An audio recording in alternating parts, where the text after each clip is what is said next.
So Zach, the guy behind the camera, was asking me earlier today, how can he gain more muscle, get stronger, and improve his form on exercises throughout the gym? And I was saying to him, Zach, there's a tool that I use with clients, especially if they're new clients or clients who want to improve their efficiency or mechanics in big movements, and that's something called tempo training. Now, Zach is super knowledgeable about how to use a camera, how to edit videos, but when it comes to working out, oftentimes I see him doing things in here that he has no business doing, and he's probably gonna wind up hurting himself or just wasting a lot of his time. So when I told him about tempo training, I tried to give him information to actually implement it in his exercises. And I told him it helps to highlight things in an exercise like form deficiencies. So when you're going through a motion like a squat, it requires balance. And if your tempo is nice and slow, you're gonna figure out where in that squat you're maybe losing your balance or you're losing some of your form and technique. Zach also has a bit of an ego. And one thing that I see him do in exercises like bicep curls, he likes to heave the weight up. So he likes to really use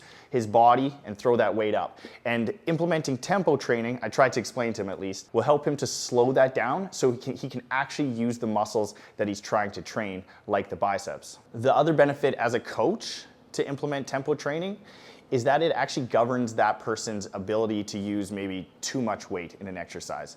Because each rep takes more time to go through, which requires more energy, they have to actually use less weight than maybe they typically would, which can also help if you're maybe on the edge as a coach, me personally, of is this person doing this exercise safely? Are they doing it correctly? They're still learning.